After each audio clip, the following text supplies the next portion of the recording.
हम इसको जनरलाइज करें, what are the side effects of bariatric surgery? हाँ, तो ऐसा बोलूँगी शॉर्ट टर्म जो कॉम्प्लिकेशंस करेंगे और लॉन्ग टर्म होती हैं, तो शॉर्ट टर्म साइड इफेक्ट्स तो लिटरली कुछ भी नहीं है अगर एक्सपर्ट सेफ हैंड्स में किया जाए।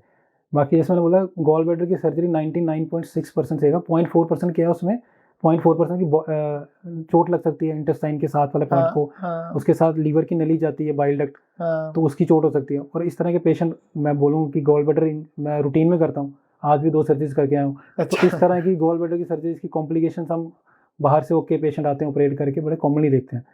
सो इस तरह की सर्जरी की जैसे बैरेट्रिक सर्जरी या वेट लॉस सर्जरी है, तो 0.4-0.5% चांसेस होता है कि आपने कोई जॉइंट लगाया है या स्लीव बनाया है उसमें, तो उसमें कोई जॉइंट में लीक हो सकता है। सो उसके लिए वही होता है कि एक्सपर्ट टू एक्सपर्ट वेरी करता है। जैसे मेरी प्रोटोकॉल है कि मैं मशीन से तो चाहे उसको हम रीफैक्शन करते हैं, तो मैं उसके ऊपर एक सूचर लेयर एक्स्ट्रा टाइम लगा के 15-20 मिनट एक्स्ट्रा लगा के, so that I can sleep at peace. और मुझे पता है कि मेरे पेशेंट की कोई इस तरह की वो जो कॉम्प्लिकेशन है वो जीरो कर देता हूँ। उसके अलावा दूसरी कॉम्प्लिकेशंस क्या है कि इस तरह के पेशेंट अगर उनको कोमॉर्बिडिटीज है, जैसे किसी को बड़ा सीवियर ओएसए है, तो उसमें हो सकता है कि उसको बाद में ऑक्सीजनेशन की थोड़ी प्रॉब्लम, क्योंकि वेंटिलेटर पे रहता है ड्यूरिंग द सर्जरी पेशेंट, पूरा बेहोश रखते हैं उसको, तो हो सकता है उठने में थोड़ी दिक्कत आए या कोई चेस्ट की इन्फेक्शन हो जाए लॉन्ग, अगर 3 घंटे की सर्जरी है, 2 घंटे या 2.5 घंटे की सर्जरी है, या उसको डीवीटी, क्योंकि जब पेशेंट इमोबाइल रहता है हो सकता है कि टांगों में थोड़ा खून जम जाए या कोई हार्ट की प्रॉब्लम आ जाए, तो उस तरह के इश्यूज रहते हैं। ये हो गया शॉर्ट टर्म। लॉन्ग टर्म में बोलने की अगर हमने जैसे सेगमेंट स्टमक अगर छोटा किया, जो पहला ऑपरेशन स्लीव, तो उसमें इश्यूज ना के बराबर है, क्योंकि आपकी कंटिन्यूटी मेंटेन रहती है। हमने सिर्फ स्टमक का एक्स्ट्रा पार्ट निकाल दिया, छोटा किया, तो उसमें कोई दिक्कत नहीं आती। बस इनिशियली आपको आपकी डाइट एडजस्ट करनी है। पहले स्टमक जो 1 लीटर का था 150-200 ml का रह गया, तो आपकी इनटेक जो है खाने का कम ले जल्दी पेट भर जाएगा, आपको लगे यार बट अगर आपने ज्यादा खाया, ओवर ईटिंग की, तो वॉमिटिंग हो जाएगी, रिवर्स आ जाएगा। अगर आपने ओवर ईटिंग करने की कोशिश की तो आपको उल्टी का मानी और भारीपन लगेगा, तो वो आपको जैसे गैस्ट्रिक बैलून के साथ भी लगेगा, तो वो चीज आपको इसको ऐसे भी बोल सकते हैं कि जैसे सड़क में जाम हो गया, है ना, या मतलब अभी 3 लेन थी, 1 लेन रह गई, है ना, तो पीछे से हमें स्लो चलना पड़ेगा। तो आपको जब खाना खाना है तो माइंडफुल ईटिंग करनी है, आपको पोर्शन साइज कंट्रोल करना है, कि आपकी खाने की क्वांटिटी जो है 100-150 ml हो। आप दिन में चाहे 6 बार खाना खाएं, बट एक टाइम पे 100 से 150 ml फीलिंग ऑफ फुलनेस आ जाएगी, बंदा रुक जाएगा। नहीं, कई बार होता है लोग खाते खाते नहीं पता चलता, बट उनको जब फिर वॉमिटिंग फील होती है, बट वो एडजस्ट कर लेते हैं, वो मैनेजेबल। वो फ्यू वीक्स में खुद ही समझ आता है पेशेंट को कि मेरे को इतनी डाइट लेनी है और इसमें मेरे को सूट कर रहा है, चाहे मैं आधी चपाती 1 चपाती मेरे को फुल फील हो रहा है, मेरे को उससे ज़्यादा नहीं खाना है। तो एक तो वो चीज़ हो गई।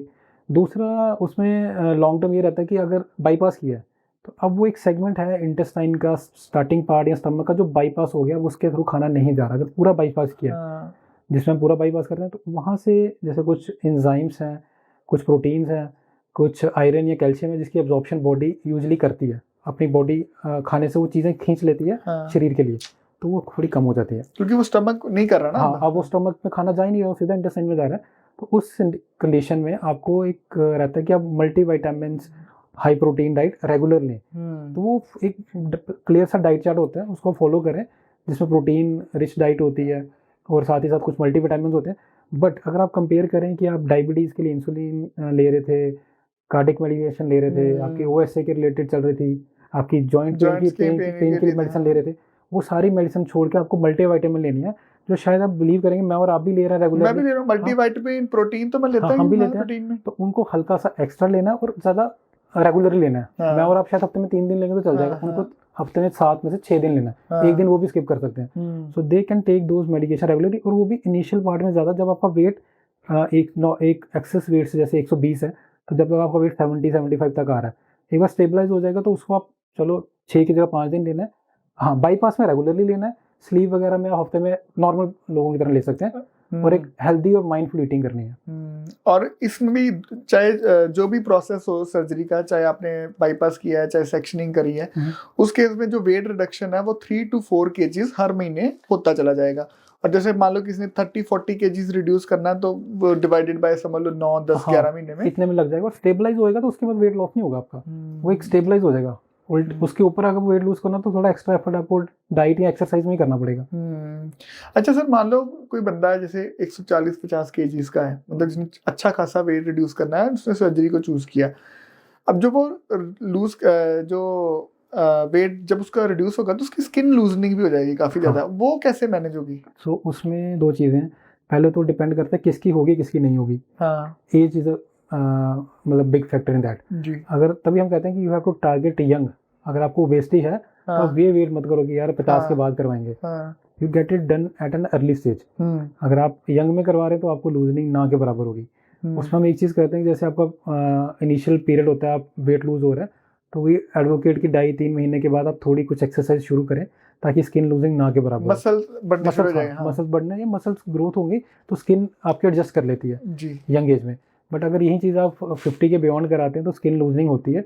तो उसके लिए फिर कभी कभार कुछ तो पेशेंट एडजस्ट कर लेते हैं कि हल्की सी स्किन लूजनिंग होती है, दे मैनेज, क्योंकि आजकल बॉडी वो आ गए हैं, वेयर्स ऐसे आ गए हैं जिसमें आप मैनेज कर लेते हैं। अच्छा वो टक्कर्स आ गए आ गए हाँ ओके अदरवाइज जिनको लगता है कि नहीं बहुत ज़्यादा मतलब कॉन्शियस होते हैं तो एब्डोमिनोप्लास्टी जो प्लास्टिक सर्जन्स करते हैं, again it's not my expertise, वो ट्रेंड होते हैं प्लास्टिक सर्जन, तो एब्डोमिनोप्लास्टी वो एक्स्ट्रा स्किन निकाल देते हैं, एक हल्की सी लकीर रह जाती है, प्रॉपर प्रोसीजर होता है वो, तो उससे आप उसको एक्स्ट्रा जो चाहे वो आर्म्स का हो, थाइस का हो या जहाँ abdomen से का भी वो लूज हो रही है तो उसको कॉस्मेटिक वो कॉस्मेटिक प्रोसीजर है। हाँ। सो बेरेट्रिक या metabolic is not a cosmetic procedure. Liposuction एक मिथ है कि ये बेरेट्रिक प्रोसीजर है या वेट लॉस प्रोसीजर है, it's a myth. Liposuction is not a weight loss procedure. तो लाइपोसक्शन क्या है, इस पे भी बात कर लेते हैं हाँ, थोड़ी सो सी। मैं एक्सपर्ट नहीं हूँ लाइपोसक्शन पे, प्लास्टिक सर्जन करते हैं। It's just lipo means fat, suction में आपने फैट सक कर लिया। तो Okay. अगर किसी एरिया में मोस्टली अगर हल्का सा वेट ज़्यादा है तो आपको किसी जैसे टमी में है या यहाँ पे है तो आप आर्म्स में है, ट्राइसेप्स एरिया में, तो बस वहाँ का फैट सक करके फैट लाइट होता है। तो आप समझ लो कोई 140 किलो का बंदा या 110 या 120 किलो का भी लाइपोसक्शन कराएगा तो ज़्यादा से ज़्यादा सिर्फ सबक्यूटेनियस फैट है, आप पेट के अंदर नहीं जाते, सिर्फ स्किन के नीचे का फैट निकालते हैं। अच्छा तो फैट लाइट होता है, 2-4-5 किलो फैट निकाल दोगे तो 120 वाला 115 हो जाएगा। रूट कॉज नहीं टारगेट किया, GLP-1 जिसकी वजह से मोटापा आया था, तो वो 5 किलो वापस आ जाएगा 3 महीने में। तो liposuction is not a procedure for weight loss, it's a cosmetic procedure. उनको रिकमेंड किया जाता है जिनका नॉर्मल वेट 70 है और 75 चला गया और वो मॉडलिंग या किसी स्पेसिफिक टारगेट बॉडी पार्ट से फैट कम करना, फैट निकालना है, तो उसके लिए है। But it has nothing to do with weight loss. Cost पे तो काम ही नहीं किया, कॉस्ट पे तो काम ही नहीं किया। हाँ, तो it is not categorised as a weight loss और मेटाबॉलिक प्रोसीजर। ऐसे टोटली कॉस्मेटिक प्रोसीजर, और weight loss surgery not a cosmetic surgery. In fact बड़े मिथ है, मतलब हमारे कोलीग डॉक्टर्स मेरे साथ जो काम करते हैं, अच्छा इनफैक्ट आपको बताऊंगा किसी डायरेक्टर लेवल के बंदे ने, is a very senior person, थोड़ा कंट्रोवर्शियल है, उन्होंने बोला अच्छा ये कॉस्मेटिक प्रोसीजर है। सोचिए इस तरह के लोगों में मिथ्स हैं कि हमारी मेडिकल फील्ड में भी लोग इसको कॉस्मेटिक प्रोसीजर मानते हैं, which has nothing to do with cosmetic procedure.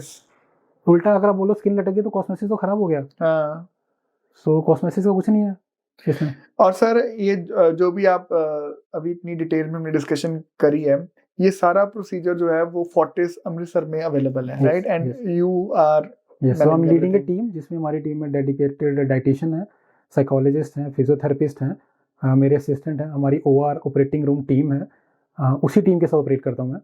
सो अगर टीम अवेलेबल नहीं, I will not operate. Okay, so it's that much particular. और एक पर्टिकुलर एंडोविजन सिस्टम है, हाई डेफिनेशन 4K सिस्टम, उसी में ऑपरेट करेंगे। अगर वो सिस्टम अवेलेबल है, वही मतलब शेड्यूल करते हैं, शेड्यूल्ड है, मतलब multiple surgeries are going on ना, तो वैसे ही कर रहे हैं। और ये सर इंश्योरेंस में भी ये प्रोसीजर कवर होता है मतलब? यस, सो 2019 में तो there is a society in India, we called it obesity and metabolic surgery society of India, OSSI। So उसमें सारे बेरेटिक सर्जन्स हैं या वेट लॉस सर्जन्स हम बोलेंगे, मेटाबॉलिक सर्जन्स हैं जो ट्रेंड है इसमें, वो उसके मेंबर्स हैं। तो उन्होंने हमारे सीनियर्स हैं, मैं तो बड़ा यंग हूँ इसमें, लेस देन 40। सो उन्होंने बड़ी फाइट की है, 2019 में इसको इंश्योरेंस के एम्बिट में लाया। अच्छा, so insurance companies no cover it. अभी भी कुछ कंपनी जिप्सा इंश्योरेंस जैसे बोलते हैं वो कवर नहीं करती हैं, बट लास्ट ईयर अक्टूबर से वो भी आ गई हैं इसके अंदर। तो अब सारी इंश्योरेंस कंपनीज इसको कवर करती हैं। और जैसे कुछ ट्राई ने रिसेंटली ट्राई कह रहा हूँ, IRDAI जो इंश्योरेंस रेगुलेटरी अथॉरिटी है, उन्होंने बोला है कि इसमें अब प्री एग्जिस्टिंग डिजीज पहले जैसे 4 साल था, अब 3 साल हो गया, वो भी कवर। अभी भी इसकी इम्प्लीकेशन को लेके या इम्प्लीमेंटेशन को लेके थोड़े से ग्रे एरियाज हैं, but yes it is fully covered under insurance, but after some duration, जब आप वो थोड़ा टाइम होता है, थर्ड ईयर में हो गया, थर्ड या फोर्थ ईयर में इंक्लूडेड है। अदरवाइज वैसे कॉस्टिंग रेंज क्या रहती है, मतलब obviously there are multiple things but मोटा रेंज क्या रहती है? देखो ये सेंटर टू सेंटर वेरी कर जाती है। बिल्कुल। अगर आप, मैं जैसे मैंने बताया कि यूरोप में, अमेरिका में it cost 35 to 40 lakhs surgery. India में रफली जैसे हमारे centre almost 1/10 of that.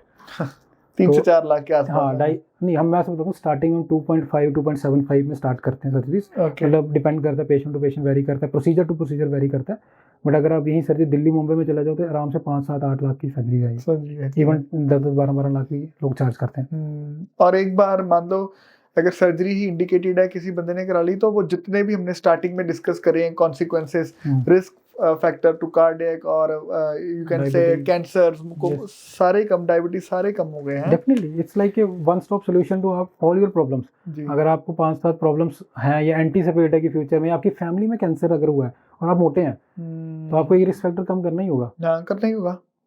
There is no option. अगर आप लाइफस्टाइल से नहीं कर पा रहे हैं, डाइट से, एक्सरसाइज से, सो आप फिर कंसल्ट कर सकते हैं हमारे साथ। तो अगर आप मेडिसिन या इंजेक्शन से भी नहीं कर पा रहे हैं तो देन सर्जरी लास्ट रिजॉर्ट।